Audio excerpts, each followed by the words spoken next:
Selamünaleyküm. Burası Curfa Sıralı Tır Parkı.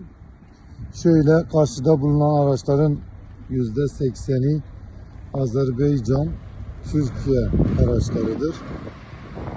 Şu arka taraftakiler de İran araçlarıdır. Onlar sırası zaten çıkıp gidiyor. Şu an İran araçlarını ön tarafa çekmişler. Şu ön tarafı çıkış kapısıdır. İran araçlarını ön tarafa çekmişler. Bu arka taraftakiler de tamamı Türk araçlarıdır. Türklere ait araçlardır.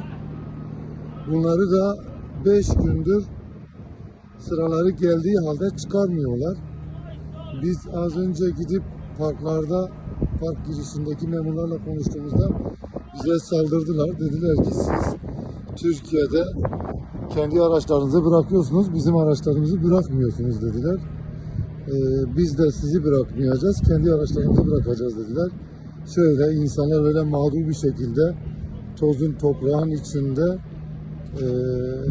çay yemek yemeye çalışıyor. Şu arka tarafa tuvalet yok, el yıkama yeri yok, hiçbir şey yok. Biz tabii bunların hepsinden vazgeçtik. Biz onlardan tuvalet, herhangi bir el yıkama yeri, herhangi bir ihtiyaç giderecek yer istemiyoruz. Bir şekilde hallediyoruz ama tozun toprağın içinde günlerdir böyle bekliyoruz. İnsanlar bizim araçlarımızı bu şekilde rehin almış gibi, yani esir tutmuş bir şekilde bırakmıyorlar. Şöyle ki araçların şu durumu şöyle, bir tarlaya yaymışlar. Tarlanın tozun toprağın içinde insanlar mağdur bir şekilde bekliyor. Biz müdürleriyle görüşmeye gittik. Müdürleri kendisi gelip talimat verdi. Dedi ki biz önce kendi araçlarımızı bırakacağız. Burası hep Türk araçları. Türk araçlarını şöyle videoda göründüğü gibi parkın arka tarafına atmışlar. Çıkmalarına da izin vermiyorlar.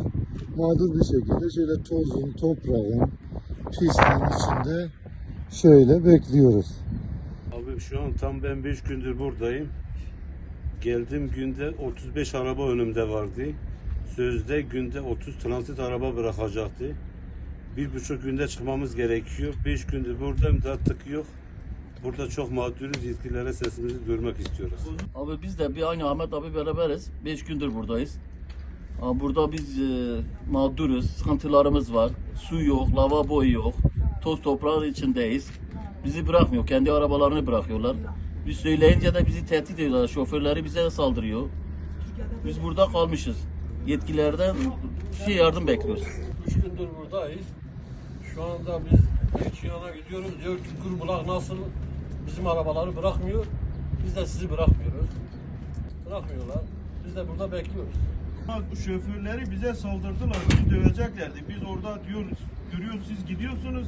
Biz de burada bırakmayacağız, siz de gitmeyeceğiz. Zorbalık ediyorlar. Yani kavga, adamlar bizi dövmeye çalışıyor. Yani zorbalıkla yapıyor. Yani bu stres sıkıntı görüyor musun? Tozun toprağın içinde biz ne yapalım şimdi? Kimi arıyoruz, bize cevap yok. Bu namazlığın üstünde uzanmışım bak. Ben perişan bir haldeyim. Saçım var ya taş gibi olmuş.